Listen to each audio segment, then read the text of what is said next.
Selamat sore, salam sehat. Pada kesempatan kali ini, kami akan mempresentasikan hasil paper review kami yang berjudul Frugal Innovation for Supply Chain Sustainability and SMEs, Multi-Method Research Design, dengan dosen pengampu Bapak Dr. Insinyur Tatang Ataufik, MSc IPU, untuk mata kuliah Manajemen Teknologi dan Inovasi. Sebelumnya kami akan memperkenalkan diri dahulu untuk kelompok kami dari kelompok 2. Yang pertama ada Bapak Muhammad Bimo Husodo, kemudian ada Bapak Billy Agung Nugroho, dan saya sendiri Maria Nicholas Ganden Gondowinoto. Presentasi kami akan kami bagi menjadi beberapa tahapan. Dapat dilihat dalam daftar isi. Yang pertama adalah abstrak, yang kedua pendahuluan, ketiga landasan teori, keempat, metode penelitian yang digunakan. Kelima, hasil penelitian dan implikasinya. Keenam, keterbatasan dan peluang penelitian lanjut. Tujuh, kesimpulan. Delapan, kelemahan dan kelebihan. Sembilan, saran. Dan 10, referensi.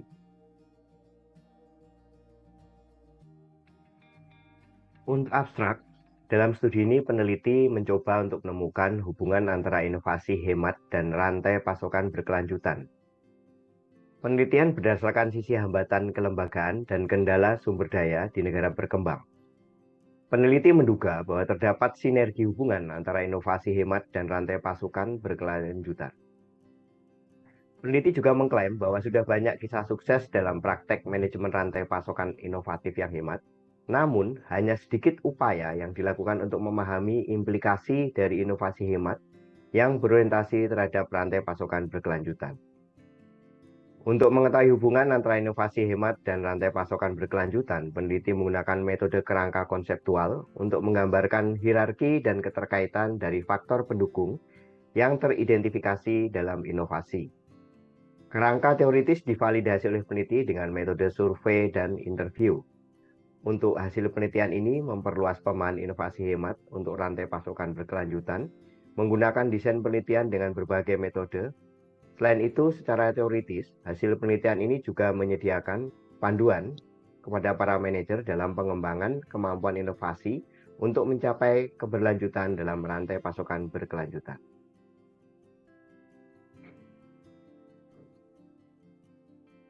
Sebagai pendahuluan, Bram dan Ivan 2013 berpendapat bahwa banyak organisasi memberikan bukti inovasi dan keberlanjutan terkait erat. Misalnya ada beberapa perusahaan global raksasa mencari ekspansi bisnis untuk memperluas bisnis, seperti di India, Cina, dan Brasil. Sekitar 20 perusahaan raksasa multinasional beroperasi di negara berkembang dan mengharapkan sekitar 40% dari total pendapatan hanya dari India dan China. Ini juga disebutkan oleh Eyring et al. 2011. Namun, bagi organisasi-organisasi yang berbasis strategisnya adalah pada pasar, di mana permintaan pelanggan dan tekanan pemangku kepentingan belum dilakukan, dengan memberikan insentif serupa, inovasi cenderung fokus kepada inovasi yang bertujuan untuk penghematan dan rekayasa dari teknologi yang sudah ada dan berkelanjutan dalam pengelolaannya. Hal ini diungkapkan juga oleh Bram dan Evans 2013, Pisoni et al. 2018. Di era teknologi tinggi, sepertiga dari populasi dunia masih dalam kemiskinan, yang sebagian besar berada di negara berkembang atau belum maju, dan dengan demikian ada potensi besar untuk memperluas bisnis melalui inovasi yang fokus pada penghematan. Hal ini disebutkan oleh Fredrickson dan Tamervik 2014, juga Pisoni et al. 2018. Landasan teori. Untuk mengembangkan pengetahuan terkait inovasi yang berkelanjutan dalam rantai pasok pada industri sedang dan menengah, peneliti melakukan pengembangan framework secara teoritis dengan menggunakan beberapa metode penelitian. Yang pertama adalah wawancara, kedua analisa data sekunder, ketiga survei dengan menggunakan kuesioner. Lewin et al. 2004 mengatakan, Institutional Theory atau IT dan Resource Based View RBV, keduanya menghubungkan organisasi dengan macro environment. Oliver 1997 juga mengatakan bahwa IT dan RBV yang saling berhubungan menghasilkan pemahaman yang lebih baik dari sebuah lembaga dalam melakukan pemilihan terhadap sumber daya. Bati dan Ventresca 2013 mengatakan, fungsi dari IT dan RBV dapat menghasilkan pemahaman yang lebih baik tentang kegiatan inovasi dan keterkaitannya dengan lingkungan kelembagaan serta sumber daya yang tersedia di dalamnya. Stiglitz 2001 mengatakan, kendala yang dihadapi oleh negara berkembang, selain kendala sumber daya sebagai kendala utama, kemampuan dari pemerintah dalam menanggapi dan menyelesaikan isu-isu yang menjadi kekosongan dari kelembagaan juga merupakan sebuah kendala.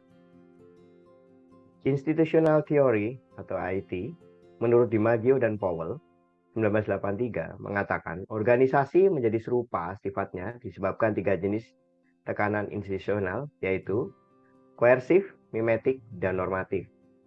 Menurut teori kelembagaan, kinerja dan hasil organisasi dipengaruhi oleh institusi eksternal, seperti yang dikatakan oleh Miss Rucci dan Vein 1999. Aturan dan peraturan pemerintah, situasi sosial politik, tren pasar, dan persaingan adalah beberapa dari lembaga-lembaga ini. Hukum dan Guna Sekarang 2012. Resource Based View Theory atau RBV dan Knowledge Based Theory KBV. RBV berpendapat bahwa setiap perusahaan dapat memperoleh keunggulan kompetitif atas para pesaingnya dengan membuat sumber daya organisasi itu sangat khas dibanding dengan sumber daya pesaing, asalkan kebutuhan sumber daya benar-benar dan sesuai dengan lingkungan peluang dan persyaratan bisnis. Hal ini juga dikatakan oleh Andrew 1971, Thompson, dan Strickland 1990. Sebenarnya KBV adalah perpanjangan dari RBV, di mana berpendapat bahwa pengetahuan adalah salah satu sumber daya strategis kinerja yang mungkin menjadi sumber keunggulan kompetitif. Ini yang disebutkan oleh Grant 1996. Whitley dan Pavlo 2006 menyebutkan bahwa manajemen yang efektif dari pengetahuan karenanya mengarah pada kinerja yang lebih baik dan kegiatan inovatif seperti produk baru dan pengembangan, dan mengarah pada transformasi organisasi. Keberlanjutan atau sustainability adalah pendorong utama yang berkembang dalam proses perubahan bisnis. Hal ini dikatakan oleh Child 2009, Sibut et al. 2012, Prahlat 2012, Bendul et 2017, juga Roska 2017, serta Seng et al. 2017. Keberlanjutan adalah kualitas yang membantu, melestarikan, menyimpan, dan menjaga, dan memiliki 3 komponen yang diterima secara luas seperti lingkungan, masyarakat, dan ekonomi. Hal ini disebutkan oleh Ciceri 2010, Garvey 2014, Carter dan Easton 2011. Menurut Lutra et al. 2015 dan Freus 2007, keberlanjutan dapat membantu organisasi dalam memperoleh daya saing keuntungan. Goodsall et al. 2014 mengatakan, program lingkungan internal dalam organisasi memiliki dampak positif yang berdampak pada kinerja ekonomi, lingkungan, dan sosial dari suatu organisasi. Karena apapun, investasi dalam program pengelolaan lingkungan membantu untuk memanfaatkan manfaat ekonomi bagi perusahaan dalam jangka panjang. Klindorfer et al. 2005 juga menegaskan bahwa berkelanjutan praktik manajemen operasi atau SOM memiliki dampak positif pada kinerja ekonomi organisasi dan dukungan untuk meminimalkan dampak buruk pada masyarakat dan lingkungan. Peneliti berdasar teori-teori di atas menyimpulkan bahwa sustainability diperlukan dalam operasi organisasi dengan menggunakan teknik Sustainability Operation Management atau SOM. Frugal innovation adalah cara berpikir dan bertindak dalam menanggapi tantangan secara efektif untuk menemukan peluang bahkan dalam keadaan terburuk dan melakukan improvisasi solusi dari sumber daya dengan cara sesederhana mungkin. Hal ini sesuai dengan yang dikatakan oleh Raju et al. 2012. Pada visualisasi pada slide ini nampak bahwa ada 10 faktor pendorong frugal innovation. Yang pertama adalah government funding, 2 government policies and regulation, 3 process design capability, 4 supply chain talent, 5 international rules and regulation, 6 social values and ethics, 7 competition, 8 infrastructure quality and connectivity, 9 environment awareness and knowledge, 10 technology. Berikut penjelasan dari masing-masing teori mengenai pendorong frugal innovation untuk keberlanjutan rantai pasok. Yang pertama, government funding atau GF adalah ketersediaan dana dan dukungan keuangan yang diperlukan untuk inisiatif keberlanjutan. Tanpa pendanaan yang tepat, hampir dikatakan tidak mungkin untuk melaksanakan inisiatif inovasi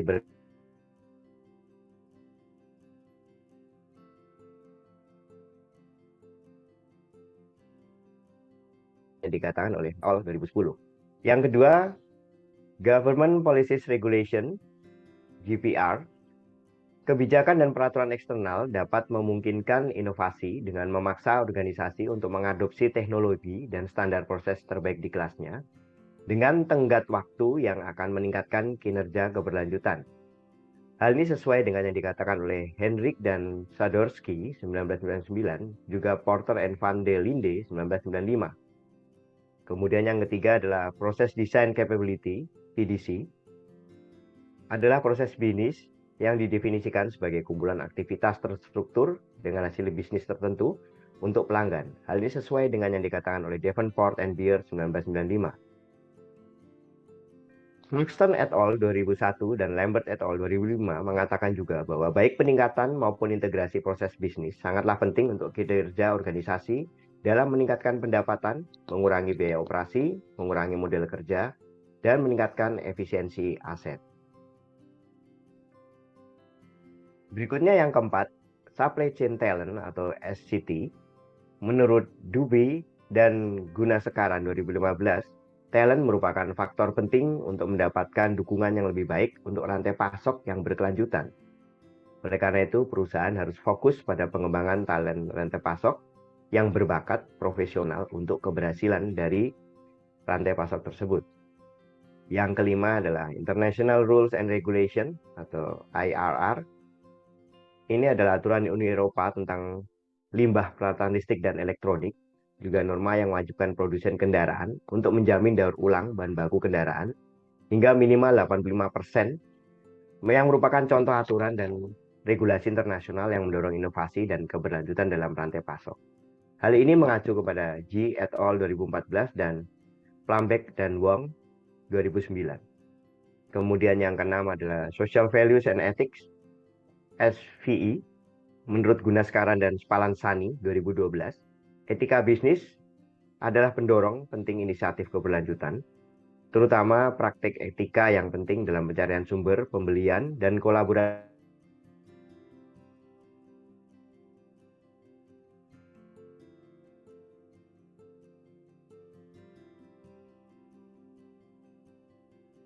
Sesuai dengan yang dikatakan oleh Drake and Scletcher 2008.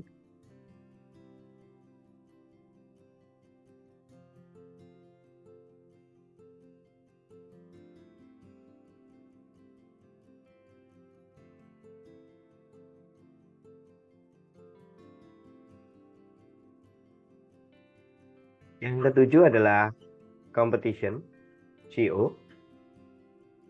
Menurut Hendricks dan Sadorsky 1999, pemimpin teknologi lingkungan memiliki kemampuan untuk menetapkan norma industri lingkungan dan mendorong inovasi keberlanjutan dalam rantai pasok. Yang kedelapan adalah Infrastructure, Quality and Connectivity, IQC. Konektivitas akan menunjukkan tingkat jaringan transportasi dan kemudahan pergerakan antar simpul dalam rantai pasok. Infrastruktur dan konektivitas yang lebih baik akan membantu misalnya mengadopsi sistem just in time dan untuk mencapai biaya transportasi, pergudangan, dan logistik yang efektif.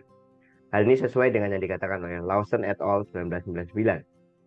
Kemudian yang kesembilan ada Environment Awareness and Knowledge atau EAK.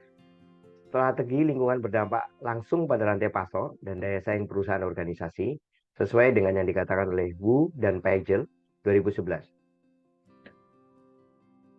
Perron 2005 dan Mudgal et al. 2010 mengatakan bahwa kurangnya pengetahuan UKM atau SMI tentang manfaat inisiatif ramah lingkungan pada kinerja organisasi akan menghambat mencapai produk dan proses hijau. Dan kemudian yang terakhir adalah yang ke-10, teknologi, TA, teknologi yang lebih bersih, membantu meningkatkan kinerja lingkungan dan ekonomi. Hal ini sesuai dengan yang dikatakan oleh Yüksel 2008. Dan juga Peron mengatakan, Peron 2005, salah satu hambatan utama rantai pasok dalam sebuah organisasi atau kelembagaan yang berkelanjutan adalah tidak tersedianya teknologi terbaru. Oke, selanjutnya metode penelitian. Oke, pertama dalam penelitian ini, peneliti mendesain penelitian dengan multi metode atau termasuk wawancara dan survei untuk mendapatkan data primer dan untuk memvalidasi secara empiris kerangka teoritis inovasi hemat pada rantai pasokan berkelanjutan.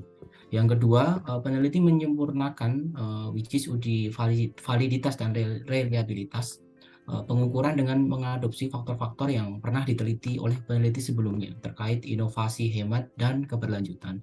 Peneliti juga melakukan ulasan yang luas bekerjasama dengan para manajer yang berpengetahuan luas di bidang operasi yang berkelanjutan dan inovasi yang hemat untuk memastikan validitas faktor-faktor inovasi hemat berkelanjutan dalam rantai pasokan.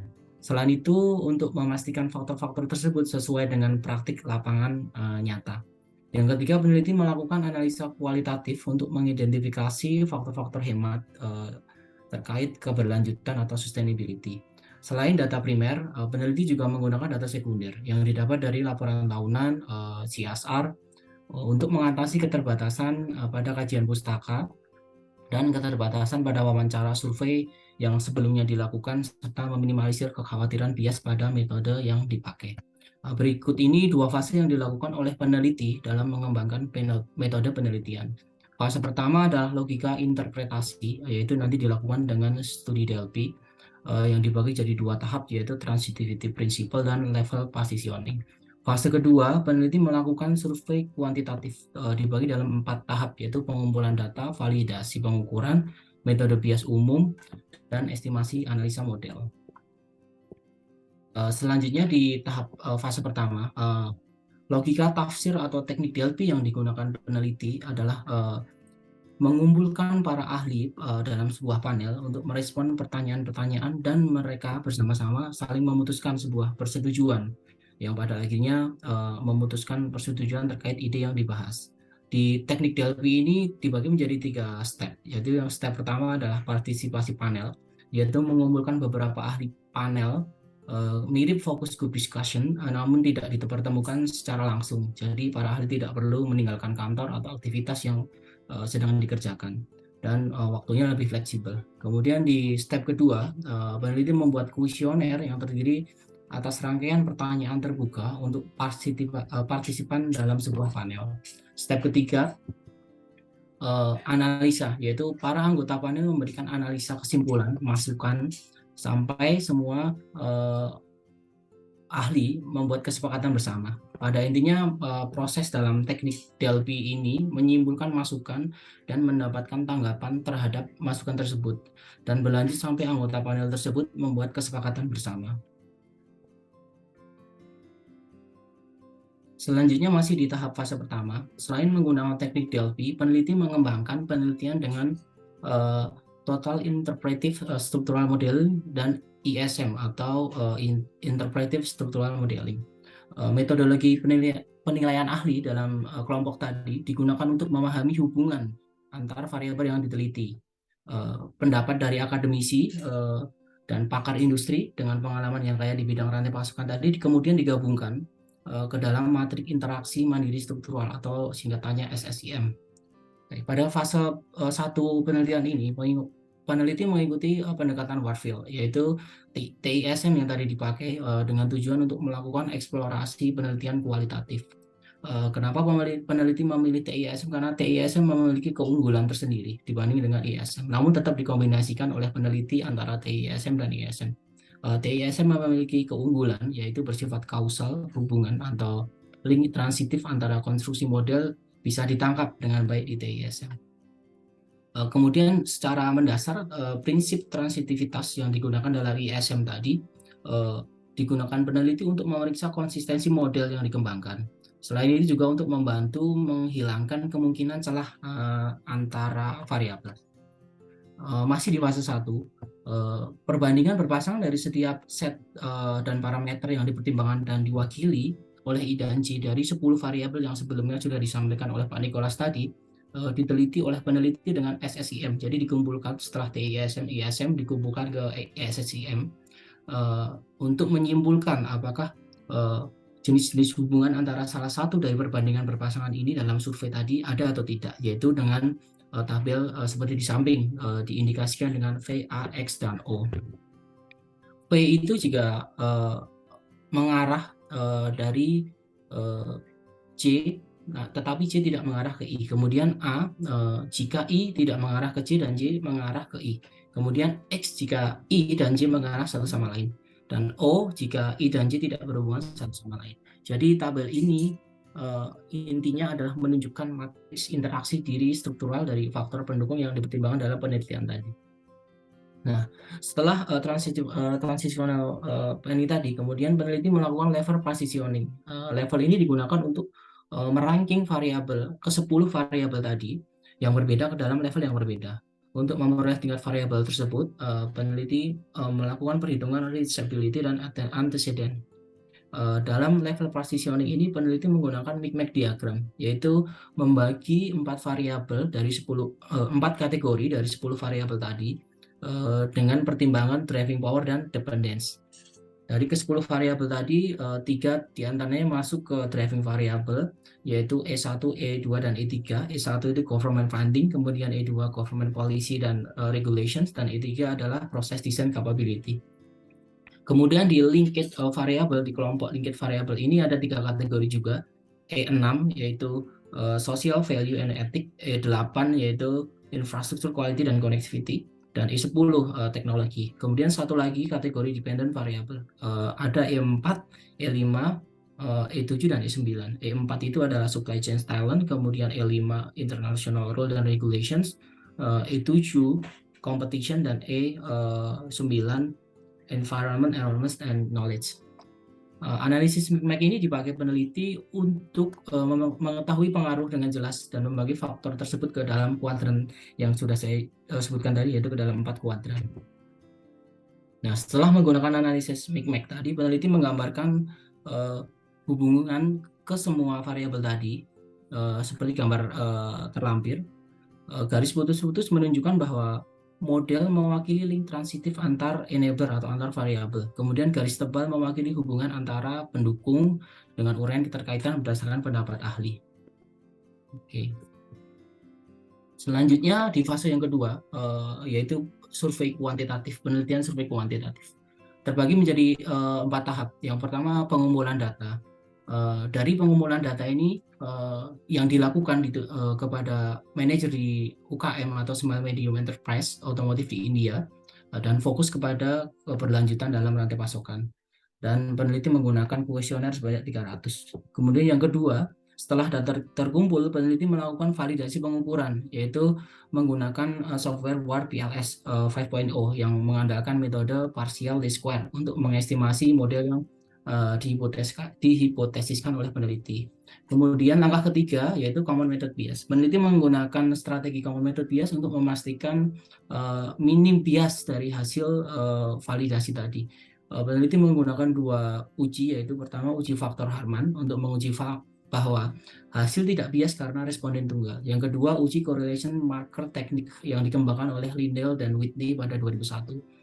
Untuk uji yang kedua ini digunakan variabel lain yang tidak terkait untuk membagi sebagian korelasi atau hubungan yang disebabkan oleh common method bias. Dan langkah terakhir di penelitian survei kuantitatif yaitu adalah estimasi dan analisa model. Pada intinya peneliti menggunakan rumus Cohen F kuadrat, yang dimana F kuadrat akan sama dengan peningkatan R kuadrat. Baik, selanjutnya terkait dengan hasil penelitian dan implikasinya. Yang pertama, hasil penelitian menunjukkan bahwa pendanaan pemerintah, kebijakan dan peraturan pemerintah, dan kapabilitas desain proses ditemukan sebagai faktor pendorong yang paling kuat dari inovasi hemat yang berorientasi pada keberlanjutan dalam rantai pasokan. Kemudian yang kedua, peraturan dan regulasi internasional dan kesadaran serta pengetahuan lingkungan menempati urutan teratas kerangka karena ketergantungannya ini yang lebih tinggi. Ketiga, peneliti menyatakan bahwa penelitian ini adalah upaya pertama untuk menawarkan kerangka teoritis yang menetapkan hubungan antara keberlanjutan rantai pasokan dan inovasi hemat di negara berkembang yang telah dicatat tetapi tidak dieksplorasi secara mendalam pada penelitian-penelitian sebelumnya. Keempat, kerangka kerja yang diuji secara empiris akan membantu manajer rantai pasokan untuk merencanakan tindakan yang akan diambil untuk mencapai tingkat yang diinginkan dalam hierarki dengan menganalisis semua keterkaitan di antara pendukung. Yang kelima, dari diagram MICMAC yang disampaikan Pak Billy tadi, jelas bahwa enabler yang digunakan dalam penelitian ini relevan karena dapat melihat bahwa tidak ada variabel otonom. Terakhir, peneliti berargumen bahwa kualitas infrastruktur dan konektivitas, peraturan dan regulasi internasional, dan teknologi merupakan variabel keterkaitan.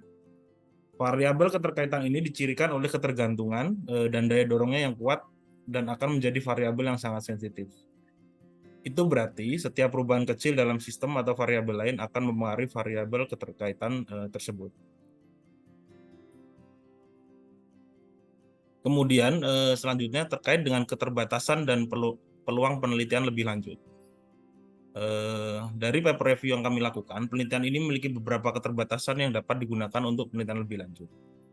Yang pertama, peneliti menggunakan data sekunder sebagai bahan penelitian yang berasal dari laporan tahunan perusahaan, sehingga terdapat potensi laporan tersebut disusun untuk menampilkan kondisi perusahaan sebaik mungkin, dan dapat berpotensi melebih-lebihkan hasil kegiatan inovasi efisiensi dalam rantai pasok. Untuk penelitian selanjutnya, dapat menggunakan data sekunder yang diterbitkan oleh lembaga terkemuka untuk mengurangi potensi bias. Kedua, sampel yang digunakan dalam tahap wawancara dan survei penelitian adalah produsen komponen otomotif di India. Untuk penelitian selanjutnya dapat menggunakan sampel dari industri lainnya. Kemudian yang ketiga, penelitian ini berfokus pada menghasilkan model teoritis untuk inovasi efisiensi, dan peluang penelitian selanjutnya adalah fokus untuk mengembangkan pengukuran inovasi efisiensi atas keberlanjutan rantai pasok di industri. Keempat, penelitian selanjutnya dapat diperluas dengan mempertimbangkan dasar teori yang relevan, seperti teori pandangan berbasis sumber daya pemangku kepentingan atau teori paradoks, dan memahami implikasi dari inovasi efisiensi pada kinerja organisasi. Selain itu, di masa depan dapat dipertimbangkan untuk menggunakan studi longitudinal untuk menyelidiki biaya dan manfaat yang terkait dengan praktek inovasi efisiensi dari waktu ke waktu ketika perusahaan dihadapkan pada kondisi dan peraturan yang berbeda-beda. Kesimpulan dari penelitian ini adalah yang pertama, penelitian ini menyelidiki hubungan antara keberlanjutan inovasi efisiensi di negara berkembang. Kedua, peneliti memanfaatkan teori TI dan RBV untuk menghasilkan kerangka kerja menggunakan TISM. Ketiga, peneliti menyoroti pentingnya pendanaan pemerintah, kebijakan dan peraturan pemerintah, dan kemampuan desain proses sebagai konstruksi prioritas dan peraturan internasional, serta kesadaran dan pengetahuan lingkungan sebagai konstruksi urutan yang lebih tinggi. Keempat, penelitian ini menyoroti peran mediasi teknologi, kualitas dan konektivitas infrastruktur, persaingan, nilai dan etika sosial, dan talenta rantai pasok. Kelima, dari perspektif manajerial, penelitian ini dapat membantu para manajer yang ingin melakukan trade-off antara faktor-faktor tertentu dari inovasi efisiensi yang berkelanjutan dalam rantai pasokan dan keterkaitannya. Kemudian, terkait dengan kelemahan dan kelebihan. Yang pertama, kami mencoba mereview kelemahan dari penelitian ini. Yang pertama, pada interview dengan responden terdiri dari 10 orang manajer, kemudian tidak disertakan data portofolio dari responden. Sebagai contoh, data portofolio yang dimaksud adalah terkait dengan pendidikan, masa kerja, kemudian kapasitas bidang industri otomotifnya. Yang kedua, pada matrik SSIM tidak ada keterangan dalam hal apa keterkaitan korelasi atau hubungan antara E1, pendanaan pemerintah, kemudian E2, kebijakan pemerintah, E3, kemampuan desain proses, E4, supply chain talent, E5, peraturan dan regulasi internasional, kemudian E6, nilai dan etika sosial, E7, persaingan, E8, kualitas dan konektivitas infrastruktur, kesadaran dan pengetahuan, E9, lingkungan, kemudian yang terakhir E10, teknologi. Yang ketiga, kendala atau potensi kendala dalam tiap tahap penelitian tidak disampaikan. Kemudian, untuk terkait dengan kelebihan dari paper atau penelitian ini adalah pembuktian hubungan kualitas infrastruktur dan konektivitas, peraturan dan regulasi internasional dan teknologi dilakukan dalam penelitian ini. Kedua, penelitian dilakukan pada industri kecil dan menengah bidang otomotif sebagai pembuktian bahwa inovasi teknologi dengan tujuan untuk mengefisiensikan dan penghematan dapat dilakukan dari bidang industri kecil dan menengah. Ketiga, metode penelitian kuantitatif yang dipakai sangat baik dan komprehensif. Dua fase dalam metode penelitian mampu meminimalisir error sebelum diproses ke model penelitian. Keempat, hasil penelitian ini dapat digunakan untuk penelitian pada bidang industri yang lain. Kemudian saran dari kami, selaku kelompok 2, terkait dengan penelitian ini adalah, satu, agar diperjelas skala industri yang digunakan sebagai sampel. Karena di bidang otomotif ini masih sangat luas. Contohnya bidang otomotif di assembling atau perakitan, kemudian di bidang produksi part atau mesin di otomotif tersebut. Kedua, lebih detail lagi dalam menyampaikan informasi background sampel 10 manajer yang dijadikan sampel dari klasifikasi latar belakang pendidikan, lama masa kerja manajer tersebut, serta spesialisasi bidang dari manajer tersebut. Yang ketiga, memberikan keterangan lebih detail terkait dengan keterkaitan atau korelasi antara E1 sampai dengan E7. Kemudian yang keempat, menyampaikan kendala atau potensi kendala dalam tiap tahap penelitian. Referensi, Shibin, KT Dubey, Ramsar, Gunasekaran, Agapa, Luo, Zhongwei, Papadopoulos, Thanos, Robaut, David 2018, Frugal Innovation for Supply Chain Sustainability in SMES, Multi-Method Research Design, Maharashtra Symbiosis International University. Baik, Bapak Ibu sekalian, terima kasih telah menyimak paper review dari kelompok 2 Saka Langkong. Terima kasih Pak Tatang.